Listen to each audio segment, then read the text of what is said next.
E vamos agora com mais entrevista. Vamos falar sobre o 7 de fevereiro, Dia Estadual de Luta do Povo Indígena. A data foi instituída com o objetivo de homenagear Sepete Araju, um líder indígena considerado símbolo de resistência e combate contra portugueses e espanhóis em meados de 1750. Sobre esse assunto, nós vamos conversar agora com o deputado Adalberto Freitas, do PSL. Boa tarde, deputado. Seja bem-vindo mais uma vez ao Jornal da Rede Alesp. Boa tarde, Fábio. Saúdo você, a Júlia e toda a equipe aí da Rede Alesp aí, por mais essa participação. Parabéns pelo trabalho aí, vocês que mantêm sempre aí, tanto nós como os deputados, como a população muito bem informada. Parabéns pelo importante trabalho que vocês fazem. E obrigado mais uma vez pela participação. Muito obrigada, deputado. Então, falando desse Dia Estadual de Luta dos Povos Indígenas, o senhor que tem esse contato direto com essa população, quanto é importante essa necessidade de se ter esse dia para falar dos povos indígenas? Exatamente. Eu tenho ainda um motivo ainda maior ainda, que eu sou descendente direto de índio, né? Exatamente do Rio Grande do Sul. Eu sou natural de Porto Alegre, né? Mas a minha mãe, ela nasceu no interior do Rio Grande do Sul, a mãe dela era indígena, tem uma participação de índios com português, a miscigenação brasileira, né? E eu trago aí a tradição da minha família aí, dessa questão toda indígena, né? Então, além disso, né, tem aí vários contatos com as aldeias indígenas assim, aqui de São Paulo, tudo mais. É o que me incentiva a fazer esse trabalho, por conta de que eu acredito muito que assim, as políticas que se tem hoje para os povos indígenas não é uma das melhores. Então, a batalha é constante. E o 7 de setembro, como você bem mensurou, né, era em homenagem ao Sepete Araju, que é um índio que lutou lá no Rio Grande do Sul, aí, e que morreu, né? No ano de morreu em 1750, acho que ele faleceu, né? Mas lutou muito aí, viu? E por isso que foi instituído dia 7 de fevereiro, foi a data da morte dele, para poder representar aí a luta dos povos indígenas.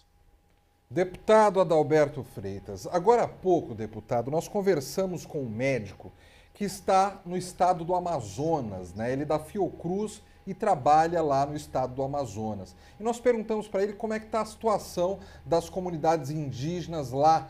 E ele falou que está bem difícil, até porque, além de todas as dificuldades do Amazonas, falta até oxigênio, né?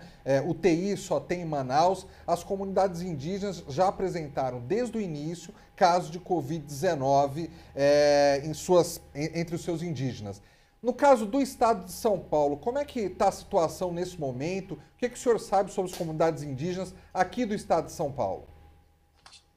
Bom, Fábio, o que eu sei, né, é o que está, além do que está ventilado aí na mídia, que os índios eles tiveram aí uma situação prioritária para a questão de vacinação, mesmo porque, e como eles não têm muito contato com a população, eles não têm muita resistência a vários tipos aí de vírus.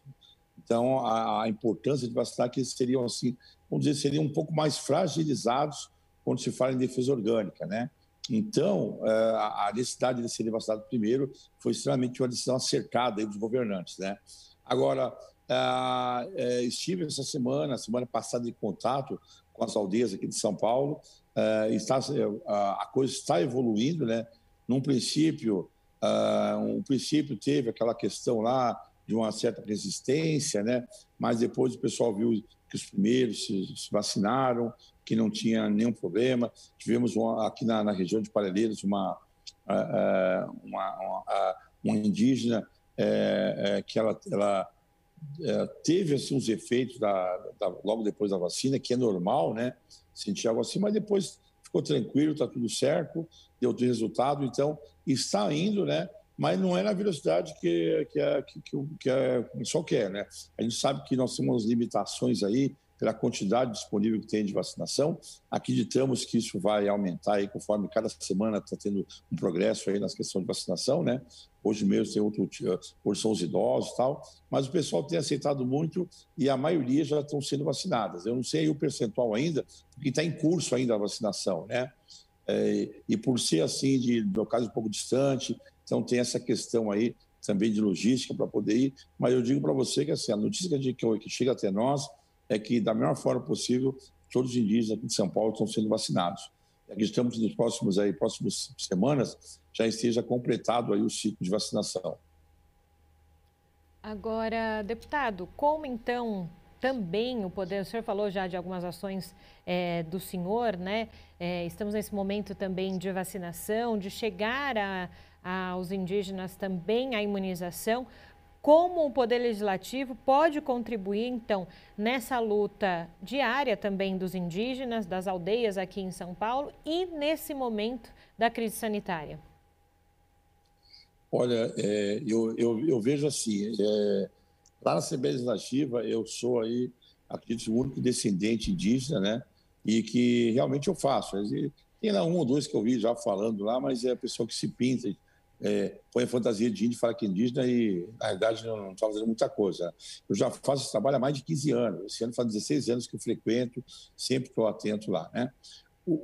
Mas só que a gente sabe assim, quando você reúne o Poder Legislativo, como é no caso da Assembleia, então tem vários interesses, né? Tem interesse de turismo, interesse aí na questão agropecuária, interesse em questões aí da saúde, aí questões de segurança pública e tal, mas a gente não vê assim uma quantidade aí de deputados aí que se interessam pela causa indígena, né? Aqui em São Paulo, de acordo com o último censo do IBGE, aqui em São Paulo tinha 41.794 índios, representa 5% da população indígena no Brasil. Isso é o IBGE 2010, né? E o estado que tem a maior parte indígena fica na zona urbana aqui, fora, 91% é aqui em São Paulo. Então, assim, eu acredito assim, eu sozinho eu não vou conseguir muita coisa. Eu sou uma pessoa que está fazendo o trabalho, um parlamentar que está tentando levar as pessoas para conhecerem lá as aldeias, para ver a necessidade, para ver se eu consigo comover um pouco mais as autoridades, para que dê um pouco mais de atenção para a questão das aldeias indígenas de São Paulo. Então, a gente fazendo isso, nós vamos estar contribuindo, né, para a preservação e a continuidade aí e o respeito aos povos indígenas. Mas é muito pouca gente se interessa por esse tema.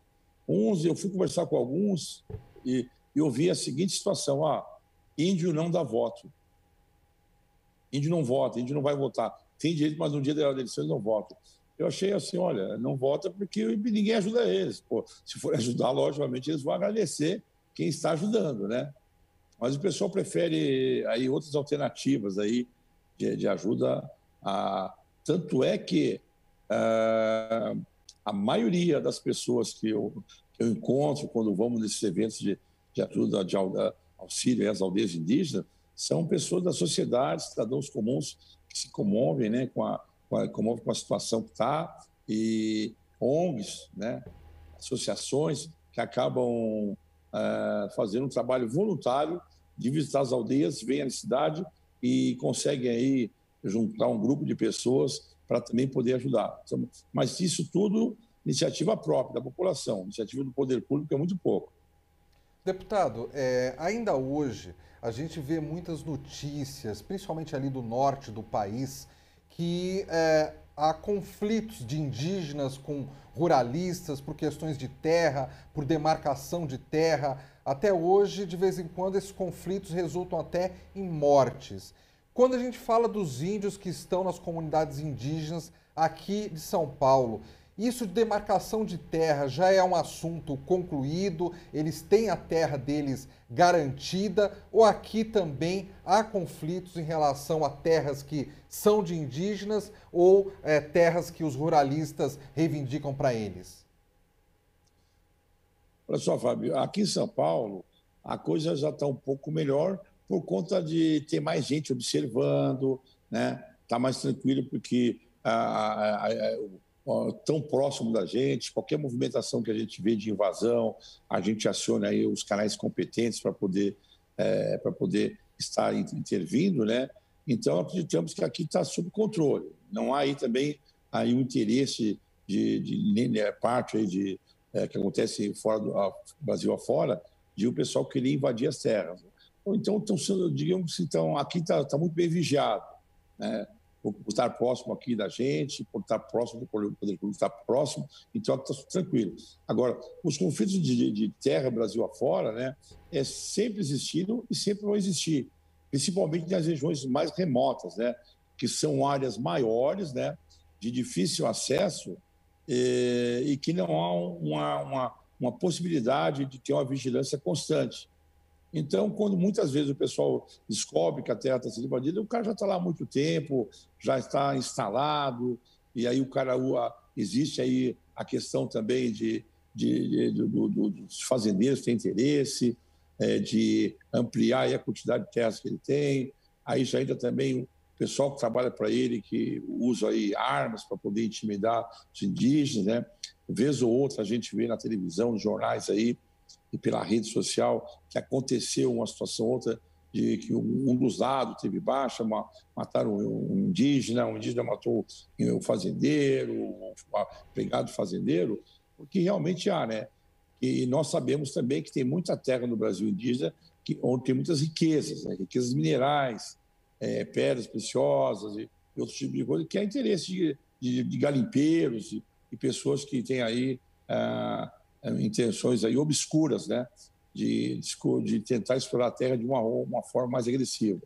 Então, aqui São Paulo está tranquilo, mas a gente sabe, de Brasil afora, a gente ouve histórias até de indígenas que participamos uma vez por ano do encontro de todas as tribos de todo o canto do Brasil, e aí a gente ouve casos, né, de realmente invasão, o pessoal está armada, intimidam, até mesmo tiram a vida de pessoas, de líderes indígenas aí, Brasil afora, por conta dessa dificuldade que tem do poder público estar próximo, da polícia não estar muito longe, o poder público não poder dar uma assistência e pela extensão também da terra, que é muito grande, não permitem aí os habitantes da terra, lá do indígena, fazerem aí a vigilância e a preservação, como deveria ser, né? Demarcação tem que ser respeitada. Perfeito. Deputado Adalberto Freitas, obrigada novamente pela sua contribuição aqui no Jornal da Rede Alesp. Sempre um prazer ouvi-lo por aqui.